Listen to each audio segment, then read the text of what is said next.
Breaking news from WRAL. Coverage you can count on. Breaking news. In the last hour, police in Durham cleared a scene where a man was shot to death inside his car. What we know about that investigation this morning. And our next two weather makers. Number one is a front that'll come through. It's going to bring us some wind, and I'll show you what our chances of some rain. And then a nice warm Easter weekend. $30 billion budget. This is a live look right now at the NC Legislative Building this morning, where lawmakers will start debating what stays and what will be cut from the budget proposal. The areas that lawmakers want to focus on the most. 4:30 here, we are laser focused on our Tuesday getting started here. We're so glad you're with us. I'm Jeff Hogan. And I'm Renee Chu. We're also laser focused on the gorgeous weather, and the warmth we had yesterday won't be as warm today. Meteorologist Elizabeth Gardner in the WRAL Severe Weather Center, but still very, very nice. Yes, it feels great out there this morning. We're nice and mild, and our temperatures will be okay. We're talking about 70s, but we'll see more cloud cover, and there's a chance of a quick sprinkle as our cold front comes through. Also windy. You can see the flags here in front of the courthouse here in Lewisburg.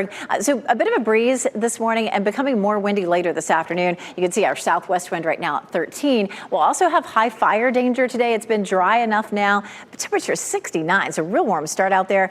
59 in South Hills, 62 Goldsboro, 68 in Southern Pines. So you may not even need a jacket. It's so warm out there. Temperatures are anywhere from 15 to 20 degrees warmer than yesterday, and hour by hour, we'll keep it in the 60s all the way through lunchtime and just climb into the low 70s later this afternoon. I'll show you what will change with our weather pattern to bring the warmth back for the holiday weekend. Thanks, Elizabeth. Right around 3:30 this morning, Durham police cleared the scene where a man was found shot and killed in his car. That shooting happened around 9 o'clock last night near Cortland Drive and Brighton Road. We are working to learn that man's name and if police have any information on the shooter. New this morning, a person is dead after being found shot in a crash car in Granville County. The crash happened yesterday evening in Butner. We're working to learn if police have information on the shooter. Also today, a proposal for you to pay a toll on part of Capitol Boulevard will take a step forward. Raleigh City Council will hear a presentation on a study that looked at the option between 540 and Franklin County line right along that road. This comes after complaints there aren't enough lanes and too many cars for that area. The construction would take about 6 years, and some drivers say they're not interested. I'm not worried about that. I'm kind of a penny pincher, so I avoid everything that costs if I can. You can find a link to the survey to share your thoughts on the proposal on WRAL.com. Also today, Republican leaders in the House and Senate will begin debating key issues involving the more than $30 billion budget that's proposed. WRAL's Kelsey Coffey joins us live from the Legislative Building in Raleigh. And Kelsey, good morning. Some lawmakers recommend cuts to state government to pay for it all. Yes, Jeff, good morning. Today, state lawmakers will take a closer look at that budget. Our NC Capitol team was here at the Legislative Building for hours digging through those details. So we have a breakdown to show you now.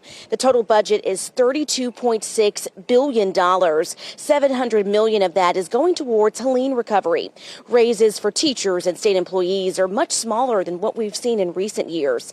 The average teacher raise is 2.3% in the first year, while the average state employee raise is 1.25% in the first year. Law enforcement and correctional officers have a $3,000 bonus over 2 years. State Senate Leader Phil Berger says the Senate budget will double down on more cuts, ensuring income taxes will drop from 4.25% this year to just under 3% in tax year 2028, despite the fact analysts have warned this could lead to a budget deficit by 2027. You can check out a full breakdown of that budget on our website, WRAL.com. Kelsey Coffey, WRAL News, live in Raleigh. A plan to build North Carolina's first standalone children's hospital could get a massive funding boost under the new state budget proposal. Republican Senate leaders released a spending plan last night, proposing to invest another $535 million into the planned hospital. The additional funding was one of the biggest earmarks in the Senate's $32.6 billion spending proposal. The hospital, expected to be complete in the early 2030s, is a partnership between UNC and Duke. The funding can only happen if the House agrees to let in the final budget. For most Americans, the tax deadline is today. However, here in North Carolina, people were given an extension from the IRS due to Helene. You have until May 1st to file your taxes.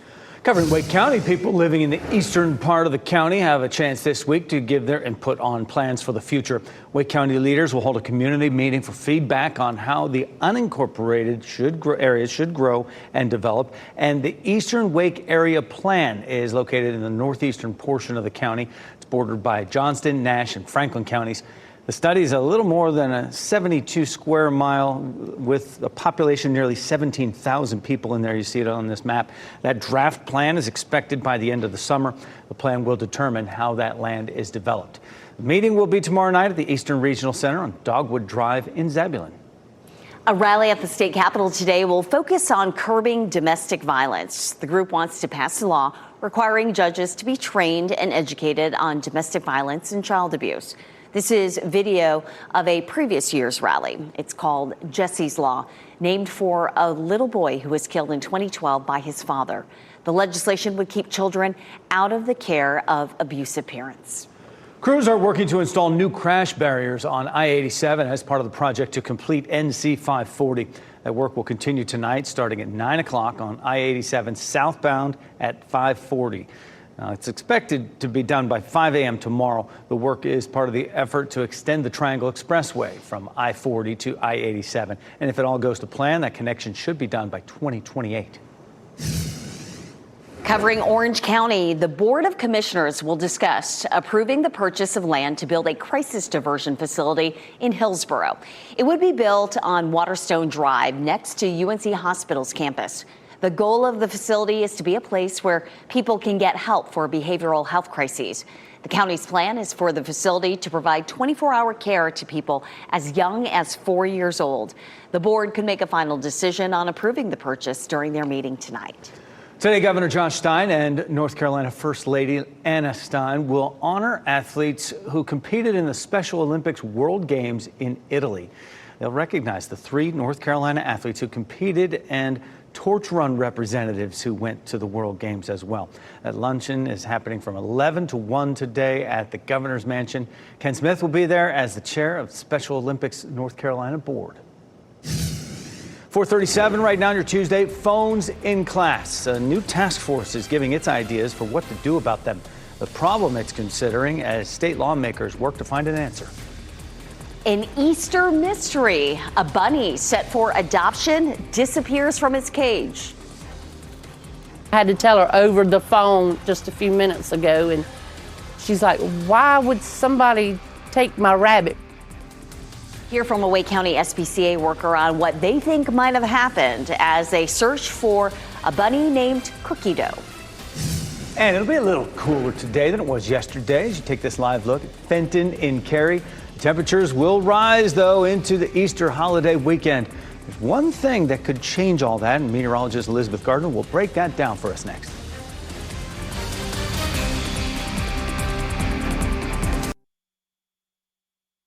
From the WRAL Severe Weather Center, North Carolina's most experienced team of meteorologists. 441, taking a look at temperatures this morning. It is mild out there. 64 in Wilson, 69 in Durham and in Fayetteville. Right now, our skies are fairly clear, but the clouds are going to thicken up rather quickly as we have a cold front that comes through today. There's not going to be a whole lot to this front. It's going to cloud up. It's going to be a bit breezy, and there might be a sprinkle. We do have clear skies this morning, so we do have the top of the tower lit there in blue this morning. 68 in Garner, 63 Roxborough, 69 Durham, 66 in Holly Springs. So it's 15 to 20 degrees warmer than it was this time yesterday. It is breezy too, a southwest wind right now, but that wind will shift to westerly and eventually northwesterly and drop our temperatures. Yesterday was nice and warm, but a little cooler this afternoon. We'll see highs in the low 70s as the kids get off the bus. Elizabeth, thanks. State Supreme Court Justice Allison Riggs headlined a rally on Bicentennial Plaza over her Republican challenger's effort to throw out overseas votes. Riggs says many of her supporters are military personnel stationed overseas. Last week, the state's high court ruled thousands of overseas voters should have to prove their identities or have their ballots thrown out. I remember what it's like to be deployed far from home. I remember what it's like to have to worry about the safety of the men and women around me and the success of the mission. What I don't remember is having to worry about a ballot that I cast being invalidated after I cast it. I will not give up on my fight to protect those fighting for us. Justice Riggs says her legal team has filed appeals with the federal court. In a statement on behalf of challenger Judge Jefferson Griffin, in response to Riggs' rally, a campaign spokesperson says, in part, Justice Riggs' decision to ignore the code is her decision, which is an issue that will most likely come before the court again once this litigation is resolved. A student-led protest at UNC called attention to the university's continued use of coal at its campus power plant. Members of the Sunrise Movement marched through Chapel Hill, chanting, holding signs, and demanding that the university transition to clean energy. When you burn coal, it releases mercury, lead, nitrous dioxide, sulfur dioxides into the air all around the Chapel Hill Carborough area, all around UNC's campus. And as students and residents, we have to breathe that in every day, and for 4 or more years. And it's really detrimental to people's health.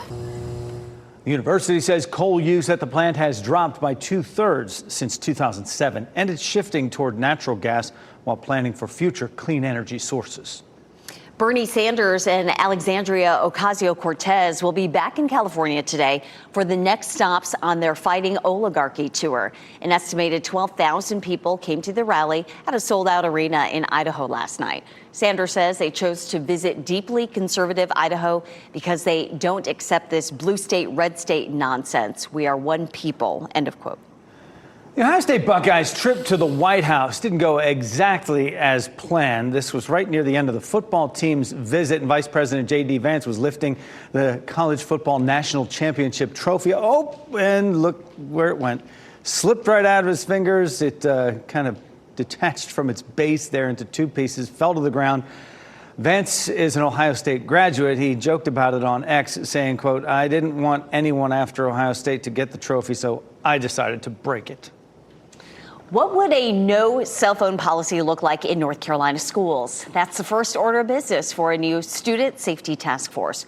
Conversation centered on how strict the new cell phone policy should be, if the policy should go beyond cell phones, if phones should only be kept away during instructional time, and what not having a phone could look like in emergency situations. Students shared their preferences. We had a code red last year in which, there was a lot of stuff kind of going around. And so I was able to talk with my mom. I could pull up the news on my phone and kind of see, what was for sure known, while things were all sorts of rumors were being texted around. A cell phone policy bill has been introduced in both chambers of the General Assembly. The task force has a goal of providing a best practices guidebook by June 3rd.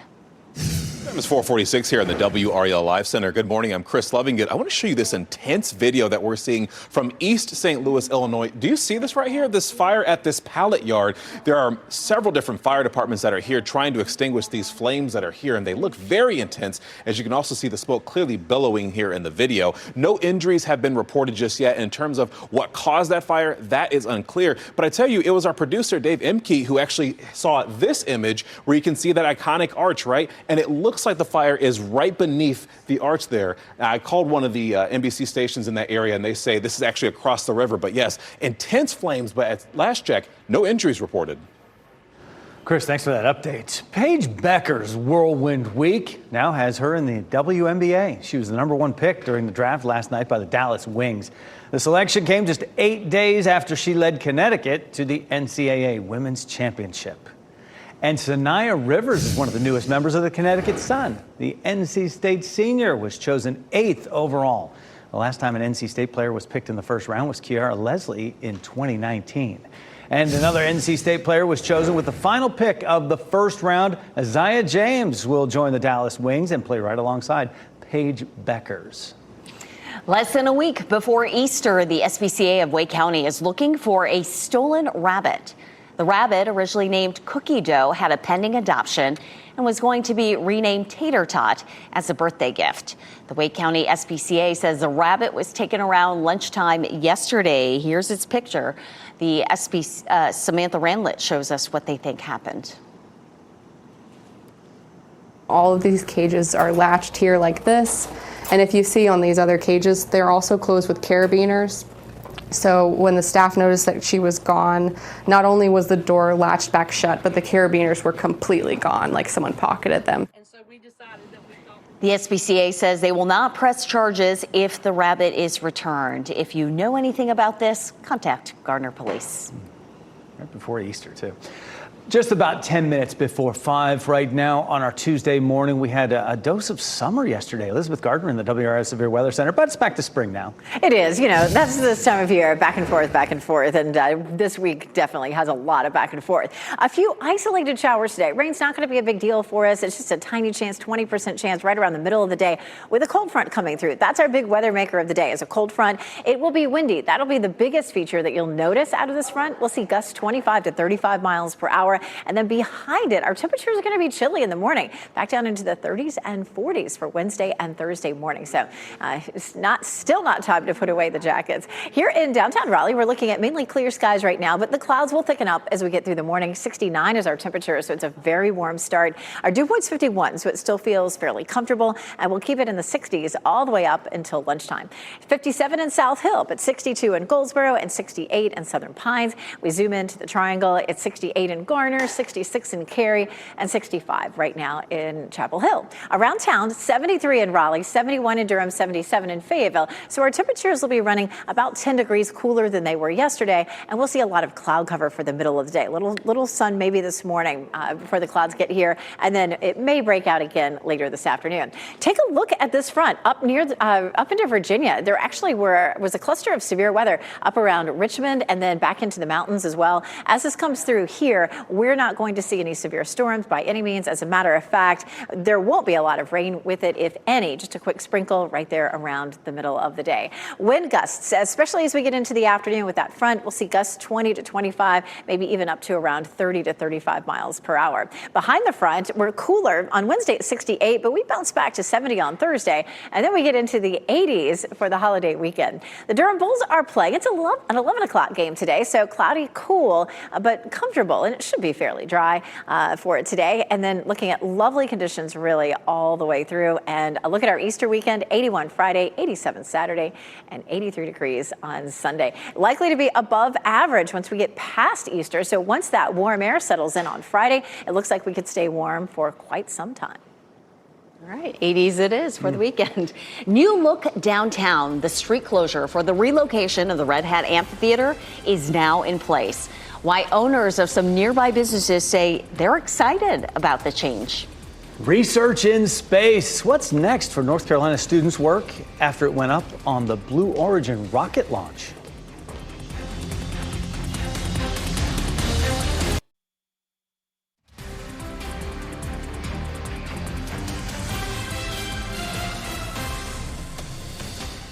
It is 4:54 on your Tuesday morning as we say good morning to the folks in Cary, looking live at downtown Cary Park. Today, not as warm. We'll be in the 70s. It will feel very comfortable, but more cloudy and windy today. A part of South Street is closed in downtown Raleigh as the city starts to relocate the Red Hat Amphitheater. Drivers will need to go around a stretch of South Street from Dawson to McDowell Street. In between, Red Hat Amphitheater will be transformed with more seating.